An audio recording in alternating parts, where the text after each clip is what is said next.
Teremos agora pela manhã a palestra Uma Proposta para Emendas Impositivas Municipais, com o deputado estadual Alberto Feitosa.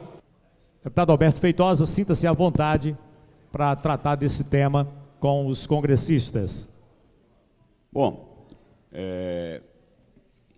o governador Eduardo Campos, tentando exatamente fazer um claro gesto com a Assembleia Legislativa e com a participação muito forte da UNALE, que é a União Nacional dos Deputados Estaduais, fizeram várias reuniões, várias conversas, e uma nesses entendimentos, ficou então acordado, ficou então registrado a importância, de exemplo, dos deputados federais, os deputados estaduais terem emendas parlamentares.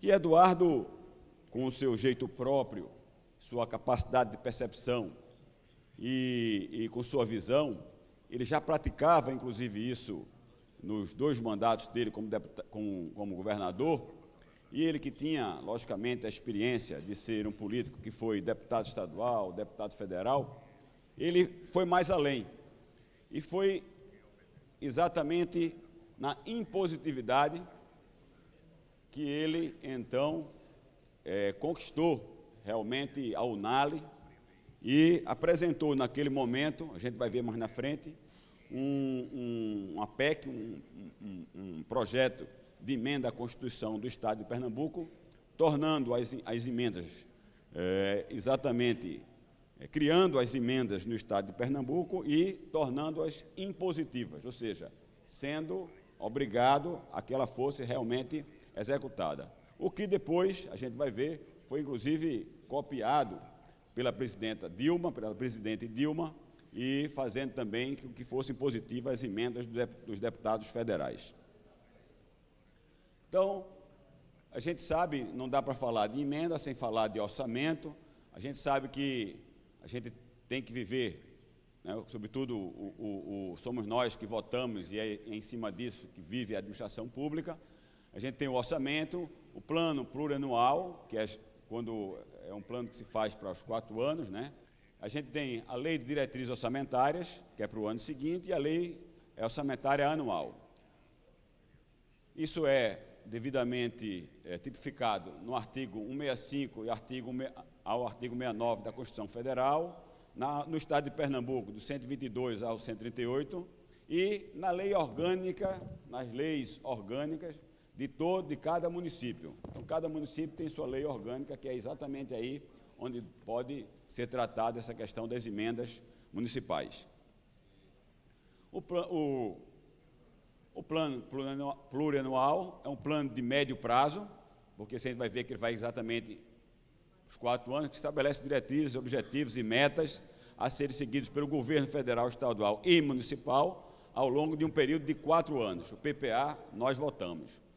Nós, cada um na sua esfera de atribuição. Caio no governo federal, eu na administração estadual e os senhores e senhoras na administração municipal. Tem a lei de diretriz orçamentária, que é a lei que estabelece as metas e prioridades para o exercício financeiro do ano seguinte, né, que orienta a elaboração do orçamento, e a lei de orçamento, a lei orçamentária anual, que é exatamente as receitas, a lei que estima as receitas e fixa as despesas do governo que serão realizadas no próximo ano. Bom, então, a emenda impositiva. Então, ela teve, mais ou menos como eu falei agora, logo na minha primeira, ela teve o seu caminho, uma linha do tempo. Então, a Constituição Federal, em seu artigo 166, nos parágrafos 3º e 4º, já permitiam a apresentação de emendas à lei orçamentária anual.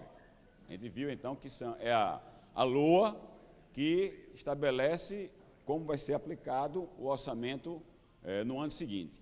Mas no governo federal, ela dizia que existiam as emendas, mas não tinha ainda a questão da impositividade. A Constituição Estadual, do mesmo jeito, em seus artigos 127, parágrafos 2º, 3º e 4º, já permitiam a apresentação de emendas à lei do orçamento anual. Repare que ela, embora existindo aqui, que é que nós fazíamos? Tinha deputado, inclusive, que competia, saía notas nos jornais. O deputado A, B, C apresentou 200 emendas ao orçamento. Isso aí não era nem relevante, não era nem levado em consideração. Apresentava para que, ao invés de ser 1 milhão para o Hospital do Câncer, fosse 1.200.000, fosse 2 milhões. Mas nada daquilo ali a gente via a sua efetividade. Era meramente como o orçamento já se diz muito, e a gente sabe que era meramente uma peça para se cumprir um rito formal, mas que a gente não via, de fato, isso ser executado. A não ser algumas coisas mais pontuais, como um recurso, muitas vezes para uma determinada atividade que havia um clamor público e alguém chegava, colocava, ia no palácio, combinava e a gente via aquilo ali ser executado. Então, na verdade, as emendas estaduais, feitas pelos deputados estaduais, ela tinha pouca efetividade e pouca resolutividade. E a gente vai ver que isso muda exatamente, vamos lá, quando Eduardo Campos, numa emenda constitucional de número 36, ele apresenta exatamente a proposta de emenda constitucional que torna as emendas parlamentares impositivas. É aprovada e entra em vigor para o exercício seguinte. Acrescenta ao artigo, aí vem o que é exatamente torna obrigatória a execução de créditos constantes na lei orçamentária anual, oriunda das emendas parlamentares que especifica. Então, o que é que fez? E o que é que eu proponho? Exatamente que seja obrigatório. Então, o que nós hoje fazemos, apresentamos de emenda ao orçamento, essas emendas são efetivamente executadas. Então, na hora que eu chego para um vereador, tratamos disso inclusive essa semana, na hora que eu chego para um prefeito e disse, eu vou fazer uma emenda ao orçamento do Estado para destinar recursos para que o seu município compre uma ambulância, para que o seu município construa uma praça, para que o seu município faça de calçamento, de asfalto, para que o seu município execute na compra de medicamento. Com essa emenda constitucional número 36, é obrigatório a sua execução, ou seja, ela vai ser de fato executada. E se por um acaso tiver algum problema de ordem legal ou na execução, quando chegar no final do ano, ela entra imediatamente, não resta pagar para o ano seguinte. Então, isso aí, o que é que fez? Empoderou Mário Júnior, deu poder, de fato, aos deputados estaduais e facilita muito para a gente nas relações com os nossos municípios e nossas relações políticas. E a gente vai ver mais na frente outras coisas que são positivas, não só para o nosso exercício do mandato, mas também para a própria população. Bom, depois, em consequência disso, isso teve uma repercussão enorme. Eduardo assina isso no Centro de Convenções, com a presença, inclusive, do presidente da UNALE, que é um deputado, se eu não estou enganado, de Goiás. Ele traz aqui, Caio, vários deputados estaduais, e não resta outro caminho para o governo federal, para a presidente Dilma, porque começa a sofrer pressão de sua base aliada, para que em positividade, tá certo, também seja contemplada no Legislativo Federal. Então, os senadores e deputados federais, vai a presidente e diz assim, lá o pernambucano já tornou obrigatória as nossas emendas. E agora? Porque vocês sabiam que muitas vezes os deputados faziam emendas e essas emendas se perdiam, sobretudo quem era de oposição. Aqui não. Aqui independe a coloração partidária, independe a posição que ele tenha tomado na discussão de um tema, numa votação. A emenda é impositiva. Isso empodera o voto que cada um da gente recebeu e recebe em cada eleição. Então, novamente, aí altera os artigos 165, 166 e 198 da Constituição Federal e torna também obrigatória a execução das emendas. Então, aí, por isso que Josivaldo está com esse carinho todo com o Caio. Enquanto eu tenho 1,5 milhão, o Caio tem 15 milhões para destinar e é obrigatório, né? Ele devia me dar um pouquinho só porque eu participei da votação aí para dar a impositividade da lei, mas já me dá muito. Vamos lá. Então, o que muda? a execução do orçamento referente à emenda impositiva passa a ser obrigatória e garantida em lei. Fixa um valor percentual da receita corrente líquida do plano de lei orçamentária. Então, veja bem, receita corrente líquida. O que é a receita corrente líquida e qual é o percentual? Esse percentual é aberto. No governo federal é 1,2% da receita corrente líquida. A gente aqui copiou, tá certo? Mas pode ser 1, como pode ser 2, 3, depende do acordo que seja feito com a Câmara e o Senado, bem como com as assembleias nos seus estados. Então, receita corrente líquida é o somatório das arrecadações, tributos, de contribuições patrimoniais, IPTU e outras coisas industriais, agropecuárias, de serviços, de aluguéis, de prédios públicos, de transferências correntes e outras receitas também correntes, deduzidos os valores das transferências constitucionais. O que é transferência constitucionais não entra aí na receita corrente líquida. Bom, aí o que é? Veja, por isso que a força do governo federal, e o que Eduardo tanto falava, que tinha que ser modificado esse pacto federativo. Então, veja que os melhores e os maiores impostos estão todos na mão do governo federal, né? E os estados têm menos e os municípios menos ainda um pouco. Vamos lá. Então, o imposto sobre importação, imposto sobre operações financeiras, imposto sobre produtos industrializados, o IPI, né, que entra na famosa conta do imposto de renda de pessoa jurídica, imposto de renda de pessoa física, imposto sobre... Então, todas isso aqui entra na conta da receita corrente líquida. No governo estaduais, aí já é o ICMS, imposto sobre circulação de mercadoria, o IPVA, imposto sobre propriedade de veículos automotores, e o ITCMD, imposto sobre transmissão de causas, mortes e doações. Logicamente que os governadores, tá certo? Aqui em Pernambuco a gente tem um governador que conhece muito essa matéria, foi secretário de Administração e secretário da Fazenda, tem turbinado aí e criado outras formas de receita que entra exatamente para a receita corrente líquida, o que é bom, porque também aumenta a nossa, o tamanho de nossa emenda parlamentar e, logicamente, ela sendo impositiva. E o governo municipal, os senhores conhecem mais do que eu, IPTU, Imposto sobre Propriedade Predial e Territorial Urbana, o ISS, Imposto sobre Serviços, e o ITBI, Imposto sobre Transmissão de Bens Intervivos. Bom, regulamenta a distribuição, garantindo recursos para as metas prioritárias. Vamos lá. Aí a gente vem, o governo federal, aí vem exatamente aquela questão do percentual, que será destinado às ações e serviços. Quando o governo federal viu essa impositividade, para não ter, então, uma pulverização de emendas, e como a gente lê muito e vê muito que algumas pessoas começaram a fazer emenda, ou já faziam no passado, que por isso que elas não eram executadas, ligando, a gente dizia, ó, o cara mandou um dinheiro para fazer um viaduto ou uma ponte, ligando nada a coisa nenhuma.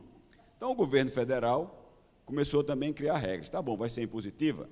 Então, vamos lá saber como vocês vão fazer essa emenda. Então, no artigo 66, no parágrafo 9º, as emendas individuais ao projeto de lei orçamentária serão aprovadas no limite de 1,2%, 1,2%, né, da receita corrente líquida prevista para o projeto encaminhado pelo Poder Executivo, sendo que a metade deste percentual, ou seja, 0,6%, será destinada às ações de serviços públicos de saúde. As emendas que Caio apresenta, se ele tem 15 milhões, então 7,5 milhões tem que ser destinado à área de saúde. Compra de equipamentos, máquina de raio-x,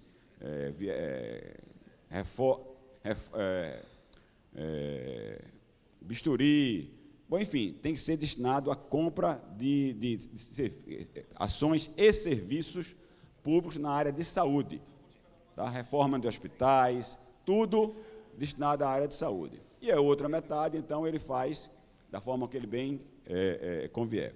E no governo estadual, a gente aqui detalhou mais isso, tá? Nós detalhamos mais isso, tivemos uma experiência muito bem sucedida do ano 2015, depois de 2016, e agora, com a crise, como eu já disse, o governador tem uma expertise nessa área, nós avançamos mais, foi discutido, e a gente, então, quando fizemos a Lei de Diretrizes Orçamentárias de 2017, discutimos e colocamos mais essas regras aqui. Então, a totalidade dos valores destinados às emendas parlamentares individuais deverão contemplar as seguintes áreas temáticas. Isso aí, viu, Caio?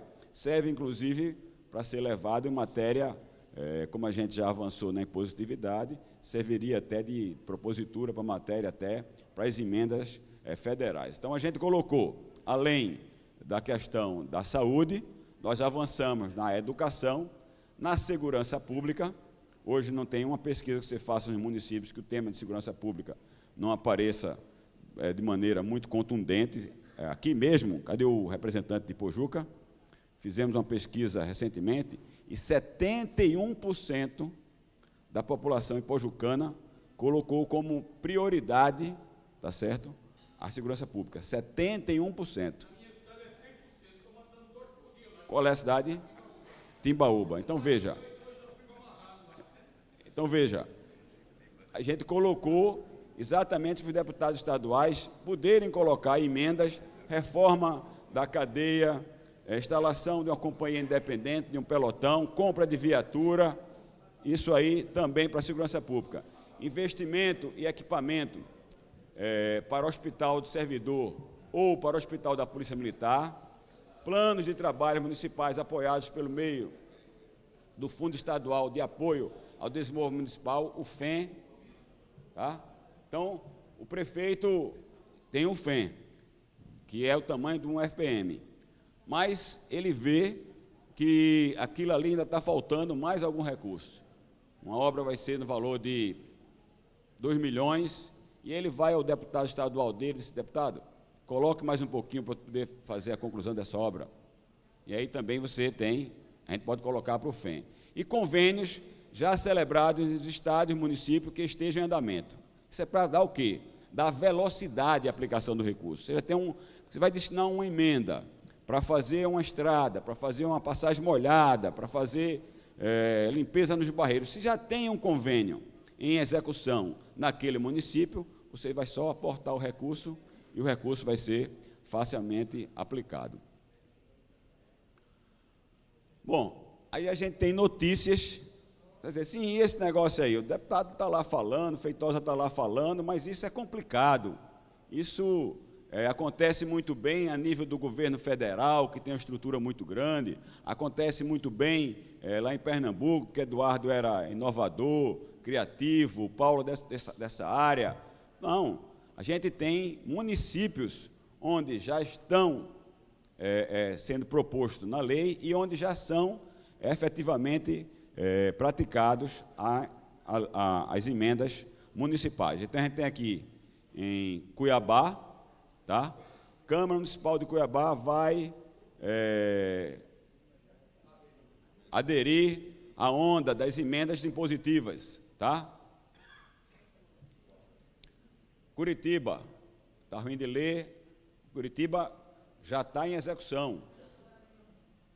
A reforma da lei orgânica já em execução. Emendas impositivas no orçamento do município é aprovado pelos vereadores. Juará, Mato Grosso, e Uberaba, Minas Gerais, vereadores aprovam emenda de orçamento impositivo em Uberaba. E Imperatriz do Maranhão. Então, 5 exemplos aí, praticamente todas as regiões do nosso Brasil. Bom, e aí, para a gente finalizar, os aspectos positivos disso. O mecanismo é muito simples, é uma modificação à lei orgânica do município e o ajuste de sua aplicação, exatamente quando for votar a lei orçamentária. Vocês definem com o prefeito qual é o percentual da receita correta e líquida, vocês definem, o presidente da Câmara, com as lideranças ali, definem aonde aplicar, vai aplicar na área de saúde? Não, vamos aplicar só na área de estiagem. Então, barreiros, poços artesianos, vocês vão definir, até para atender um clamor daquela população, daqueles munícipes, e quais são, além desses aí, os aspectos positivos óbvios aí. Primeiro, o reconhecimento da importância da sua ação parlamentar como representante do povo. Então, na hora que você tem a capacidade de interferir no orçamento, que é só do Poder Executivo, e destinar um percentual, você sente exatamente o reconhecimento, tá certo, da sua atuação parlamentar. Você vai chegar, da mesma forma que a gente chega para um vereador, para um prefeito, você vai chegar para uma liderança, para o seu distrito. Tem vereador que se elege praticamente dentro do distrito, passa os 4 anos e, por birra, por implicância, porque faz oposição ao prefeito, não consegue efetivamente para lá levar nada. Agora não tem isso. Você tem um percentual, uma fatia do orçamento, e você vai botar para aquele distrito e aquilo ali vai acontecer. Você faz, inclusive, isso como sua plataforma de campanha. Você vai ter esse valor multiplicado por 4. A obrigatoriedade, garantindo a execução. Se o prefeito não fizer, ele vai responder por crime de responsabilidade e pode, inclusive, enfrentar um pedido de impeachment ou sua reprovação de suas contas. Isonomia entre pares. Então, você tem, para um vereador que é o queridinho do prefeito, ou um vereador que é líder do governo, o tamanho da emenda dele é o mesmo tamanho do vereador de oposição. E é a obrigação de se executar. Então, você tem a isonomia, porque qual é a intenção do legislador aí? É ver exatamente o papel, o serviço, a prestação de serviço para o povo ser efetivada. Por quem? Que a gente tanto defende aqui. Por quem é o político mais ligado ao povo. Porque chega aqui um governador, chega aqui um senador, chega aqui um deputado estadual, um deputado federal, é o vereador. Então, é preciso dar a esse representante do povo, esse mais perto do povo, essa capacidade de interferir. Só para a gente... Independência no exercício do mandato. Quer dizer, rapaz, não vou votar esse negócio contra não, porque vão me tirar a minha emenda. Não tem como tirar, ela é impositiva, tá? É obrigatória. Melhora a relação entre os poderes. Melhora porque fica definida a regra. Não tem de estar lá com barganha, entendeu? Porque está definida a regra. Transparência, estabelecendo regras claras quanto à aplicação dos recursos.